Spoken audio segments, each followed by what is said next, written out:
Hey there, everybody. It's Caitlin, your geeky girlfriend, and welcome to the girly side of YouTube. If you are seeing this video, it might be because you like books, or you have watched some of my other videos, you like fashion, you've been following along with my pregnancy and motherhood journey. Whatever the reason, thank you for being here. If you are new here, you can hit that red button and subscribe. And clearly I'm coming back to you from the car today, and this is another episode of the morning report. And like we talked about in my most recent video, if you've seen that one, or one of my most recent videos, the morning report episode 1, we're going to be doing just, our little you can call it weekly, I guess, because that's about the time frame that we're on, book review of a book that I finished last week. And this one in particular that we're going to talk about in this video, I'm actually going to book club about tomorrow, so I wanted to get everything kind of finished up on my end in terms of reviews and videos before going to book club. But yeah, so here we are, coming at you hands-free, of course, thanks to my lovely car mount. And yeah, so the book we're going to talk about today in today's episode is The Summer Girl by Jenny Blackhurst. And it is important to note that Jenny Blackhurst is English and she lives in the UK. I think that's important to note just because once you get into this book, you'll kind of be like, why are they saying things like this? Is this set in like the 1950s or 60s? And no, it's set in modern time. They just live in the UK. So some of the lingo and the language is kind of fun. But I don't know about you, but I always struggle, even when I know a character has an accent, it's really hard for me to read in that accent consistently. So to me, everybody just ends up sounding kind of like myself, or, in an accent similar to my own, just because it's hard for me to recreate those accents in my mind while actively reading. But it's still interesting to look at the lingo and some of the verbiage and kind of the slang terminology that's used throughout the book. So this book is set in Martha's Vineyard, and like I said, it's called The Summer Girl. And this one that we're talking about today and the book that I'm currently reading will probably be the last 2 summer books. I mean, we're into the middle of September now, and it's time to transition to spooky season. And if you are looking for thrillers, I've got this video coming, and then I'm filming another video later on this evening, so make sure you wait for that one. But that one is especially exciting, so make sure you come back and check that one out. But like I said, I've been a little delayed in my celebration of spooky season. If you've been following me for a while, I typically start celebrating Halloween on September 1st. Like, I will bring out the Halloween sweaters and the Halloween sweatshirts, and start, my Halloween accessories, earrings, jewelry, etc., and kind of count down not only till October 31st from October 1st, but from September 1st, just because it just feels like once we're back in school, I give myself like a month to 3 weeks, and then it's time to kind of have something to look forward to, and Halloween is that thing for me. And I love my job, but everybody needs something to look forward to. So, and we are looking forward to December, of course, for other reasons, but December still seems very far away. So I like to break it up a little bit more. And so we are always looking forward to Halloween and the fall time. But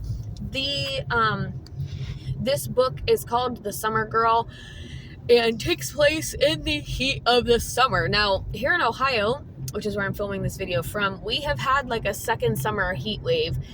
We're in what's known as like Indian summer right now, which is like, we got a tease of fall a couple weeks ago with temperatures barely making it out of the 70s. And now we're back to temperatures in the 90s by the end of the day. So we're starting, it's that weather where you have to wear a sweater in the morning and then you're sweating to death in the afternoon because the weather just changes so drastically.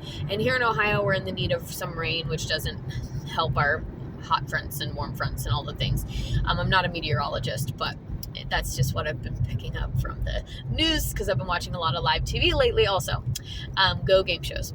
And anyway, this book takes place on Martha's Vineyard, which is a place that's kind of been on my bucket list to visit. But one of the, I guess, downsides about this book is they don't really talk that much about the vineyard. I mean, yes, they talk about the beach and they talk about the ocean a little bit. They talk about like the marina. They talk about more of the landmarks of the place, like the restaurants, what the houses look like, etc. But they don't really talk about like the vineyard itself. Whereas if you read an Ellen Hildebrand book, she talks about Nantucket, like she has been there a lot, lives there, right? So like the ins and outs of the place.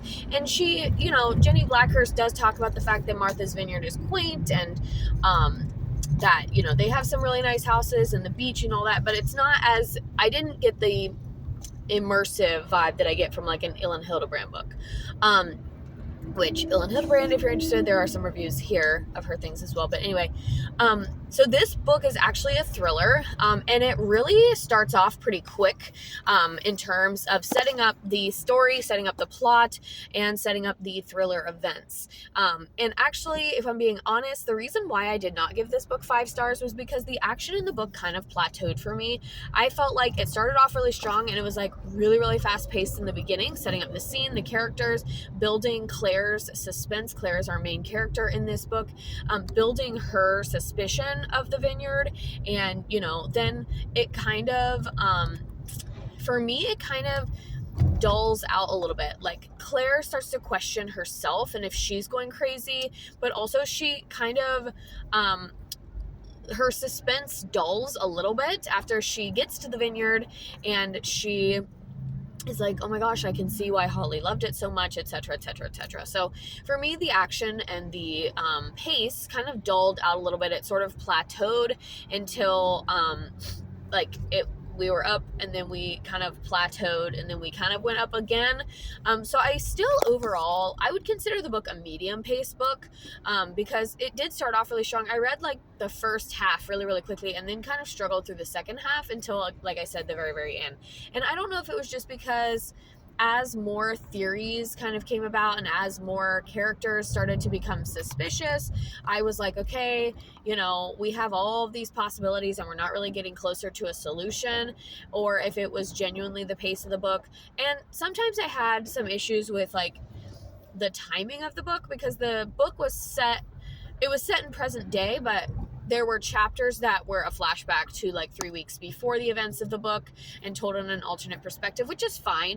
And overall, I felt like that was pretty good until the very, very end when they actually, Jenny Blackhurst actually shifts to a third perspective.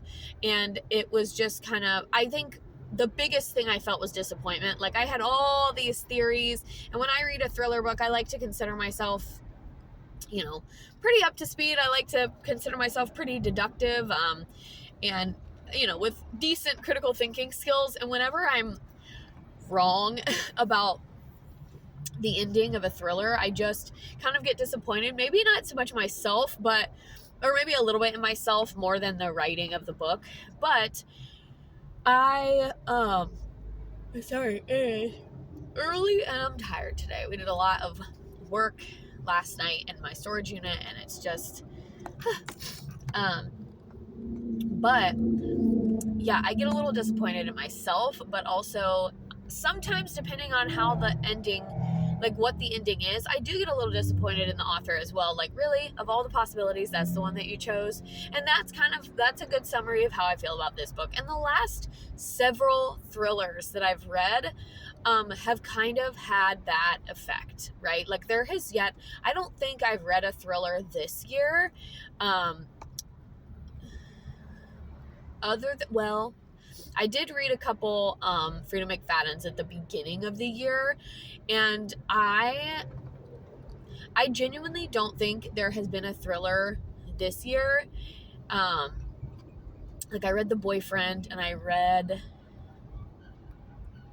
The Perfect Son, and both of those I was pretty satisfied with, but I just genuinely don't, like, there has yet to be a thriller in the past, like, I've read probably 3 or 4 thrillers recently, and not a single one has, like, blown me off my rocker in terms of ending and in terms of maintaining the level of suspense throughout.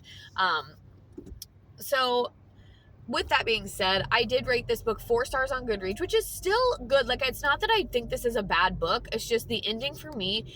Like, when I read a thriller book, and I have a whole video on how I rate thrillers, but when I read a thriller book, I kind of gauge it on, like, for it to be a 5-star thriller for me, it has to be true events, because that's what makes something scary, in my opinion, is if it could actually happen. This one meets that. This one is not based on true events. I don't mean that, but this one could actually happen in real life. And, you know, being an older sister, I can see myself going through the same or similar steps that Claire takes in the book, and if I ever were in that situation. And so that it has the real life factor, and so anything that has a supernatural component, anything that has, like, and by supernatural I mean anything that's like ghosts, aliens, possessions, like demons, anything like that, it goes downhill for, like, it goes down for me. This could be a 5-star, like, I read this book in 2 days, but I get to the end and something like that happens, and I just, it's done for me. So it has to be real life, but the ending also has to be realistic in the fact that, like, the characters can't just change motives, like, at the very end of the series. And I talk extensively about this in my review for Good Girl's Guide to Murder, Good Girl Gone Bad, or whatever the third one is, because I hated it so much. Because, a little bit of a spoiler here, but Pippa, I think her name is Pip, like, her entire motivation as a character completely changes for that third book, and it doesn't match who we've seen in the first 2 books, and I have a real problem with that. And I feel a little bit the same about this one, and the, you know, the climactic reveal of who actually, who the perpetrator is. I feel like this character did not, now, I'm not saying that it wasn't a split decision and that it was just a lapse in clarity or a lapse in judgment, but I just feel that somebody who has no history of violence at all, verbal or whatever, would just make the decisions that the character in this book made. And I feel the same way about Pip in the Good Girls series. And it just kind of seemed to come out of nowhere. And there were a lot of other people that had lots more red flags. And maybe that's the point of her choosing the perpetrator that she chose, to kind of demonstrate this metaphor of, like, it only takes one moment, one bad judgment call, or like one moment of insanity, if you want to use that word, for someone to, like, make that decision and cross that line. And I think, you know, not to get political, but I think with all the current events happening right now in our country, a lot of people would probably make the argument that this is what this is depicting. I do not live under that philosophy. I feel like evil people have evil in their hearts and do other evil things before resorting to violence, i.e. They are maybe nasty with words or whatever, like, they just don't have the coping skills. But anyway, like I said, not to dive into that topic, this is just about the book, but for a thriller book to be good to me, the character has to be pretty consistent throughout. And I felt like Claire had good, strong character development. I also felt like Holly had good, strong character development. And for their faults, I know some people, if you're watching this video and you've read this book, you will probably dislike the Slaytons. I actually didn't mind them as characters, and I thought they were written well. And I thought Bobby demonstrated strong character development. Ryan, you could argue that his character development was also strong, albeit he was, I think, written to be a bad guy. Same with Carl. So, and that is a little bit of a spoiler for those of you who have not read the book, but without going into too much detail. But also, so, like, the rest of the characters showed pretty logical character development. And then the perpetrator, I just felt like it went against everything she had been trying to do. But then again, maybe not. Like, I don't know. I guess I'm just confused as to why that character was chosen as the final culprit. And that just disappointed me. So those are two factors that I look at when like rating a thriller book. Is it has to be realistic in terms of character motivation, but also realistic in the fact that it could actually happen in real life, or that I believe it could happen in real life, right? Like other people believe different things. So if you believe in ghosts and alien abductions, then those books would be scary to you. But so yeah, overall I gave it a 4. Now I will say on Storygraph I gave it a 4.25 simply because of the epilogue alone. I felt like the epilogue was a nice little like tongue-in-cheek kind of last little bit of humor, for lack of a better word, or last little like womp womp is how I described it in my Goodreads review. And so I feel like for that alone it could be leaning, it could break past the barrier of a 4-star book. And so on Storygraph I did give it a 4.25 simply because of the epilogue. Now mind you, the epilogue is like the last 2 pages of the book, and do I feel like everybody kind of got what they deserved in the end? Yeah, I would say so, which for some people that's a big piece of a thriller novel as well. You want the pieces to be resolved. I kind of disagree with that. I sometimes like when when it's left up to the reader to decide what the outcome is. And you kind of are left to your own devices. A good example of this is Verity. Everybody has different opinions on the ending of that book, and it's like one of my favorite books that I've ever read. So for me, I almost, especially in a thriller, now a romance novel, don't give me an open-ended, like that needs to have an end, and I will be very disappointed one way or the other. So don't give me an open-ended romance novel, but a thriller, I don't mind when the thriller books are like, oh, and she saw someone watching her, right? Like it leads to this is going to happen again, opens the door for a sequel possibly, or just leaves it in the hands of the reader what we think is going to happen. And to her credit, Frida McFadden does this really well, and especially in the series like The Housemaid. Even though The Housemaid has its faults, don't get me wrong, I've reviewed all of those books here on the channel, so you can find those as well, but I feel like Frida McFadden does that open-ended thing pretty well. And the teacher is sticking out to me in the Housemaid series. So all that to be said, we are approaching our destination, and so I'm going to wrap up this video, but I just feel like there are strengths of this book, and then there are things that I definitely had my own personal issues with, and that's okay. I think the more that you read, the more you diversify your palette of reading, you're obviously going to like things and not like things. And don't get me wrong, this was a good book. It was a solid, good read. Like I said, I gave it a 4-star. I felt the pace was medium. There are a lot of there are a lot of items in this book and in this plot that could be trigger warnings. I'll go ahead and share some of them here.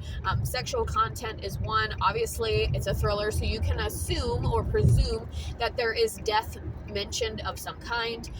Drugs and alcohol are mentioned, and as well as borderline alcohol addiction and alcoholism, but also there is like some stalking behaviors mentioned and things like that. So if any of those are of concern for you, then maybe pass on this one for now.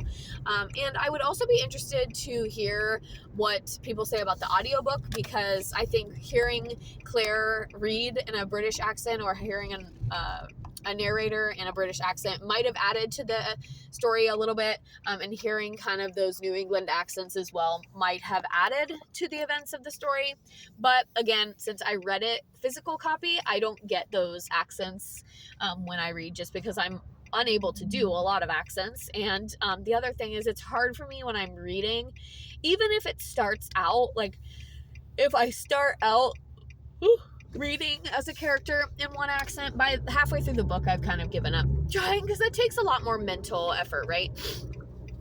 Overall, I read this book in about a week, and which is that's what I'm saying, like it's a medium-paced book. I read the first half really quick, and then it kind of just plateaued, and I think it was due to the growing suspicion and the kind of lack of clarity. Like, we didn't really get any information. I think that's supposed to aid in Claire's frustration, right?